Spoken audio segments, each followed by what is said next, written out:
what are the adjustments that both teams need to make going into game two? Like you said, Milwaukee 100% has to be more aggressive. They got to go to the free throw line, and when they get there, they got to make it. They have to find a way to adjust to Chris Paul, whether that's to make other people beat them and double him, or if they continue to do what they're doing with Devin Booker. I don't know if they're going to run maybe a zone next time, or if they're just going to continue to make it difficult and be a little bit physical with him.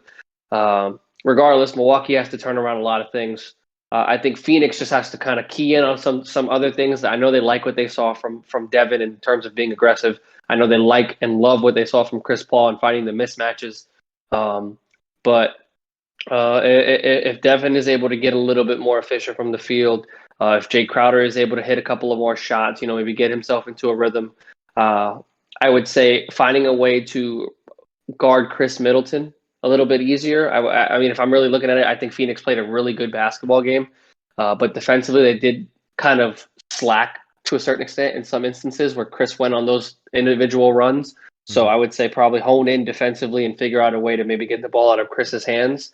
And it's unfortunate to say, but we all know that Giannis is hurt. So you might have to play to that advantage and, maybe put him in a tougher situation, maybe double him or trap him and maybe force him baseline to make a tough and difficult pass.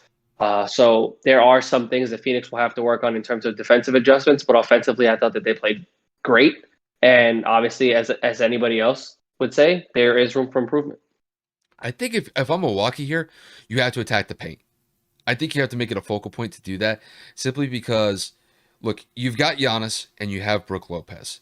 And when you look at the Suns right now, they're going to be pretty thin as far as length goes. I mean, don't get me wrong, they have DeAndre Ayton, but Dario Saric had that knee injury in the first half of this game. And that leaves Frank Kaminsky.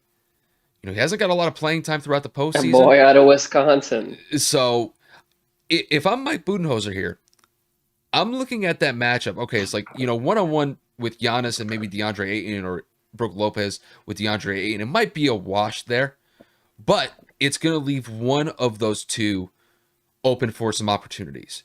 And I think if they're able to make it a focal point to attack the paint early, Phoenix is going to have to respond to that and adjust to it to cover it.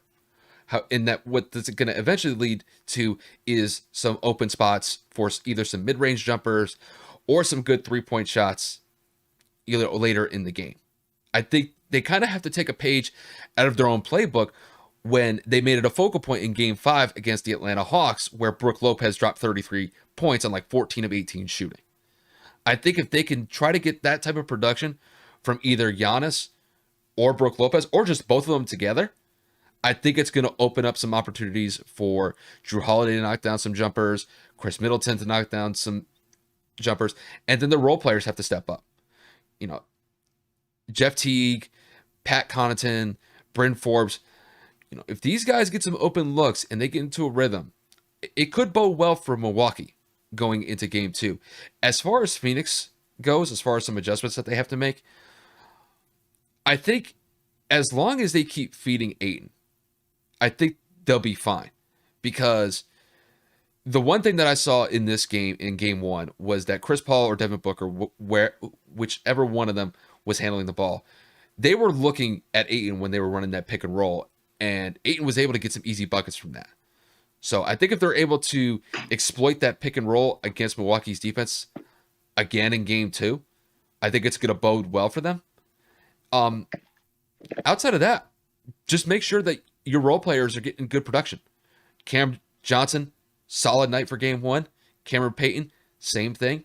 Mikal Bridges. Like, all those three guys scored, I believe, somewhere around like 35 points combined between the three of them. So if you can get 35, 40, maybe 45 points from your role players, not including Chris Paul, DeAndre Ayton, and Devin Booker, I think it bodes well for Phoenix going into game two. But if you're Phoenix, you have to expect that Milwaukee's going to step up the defensive pressure. They're going to be a lot more intense in that aspect. And they're going to make it more difficult for Phoenix to get those shots. So they're definitely going to have to run some pick and rolls just to kind of free up some guys for some open opportunities. But all in all, I expect a very tightly contested game two. I think it's going to be a lot closer than game one was. I don't think it's going to be like a 10 or 15 point win like we saw in game one where Phoenix won by 13. Yeah, no, Milwaukee's going to make their adjustments. They're in the finals for a reason. Budenholzer is a veteran coach with a good, young, savvy team, and they'll be able to find a way to come back ready and more prepared for game two.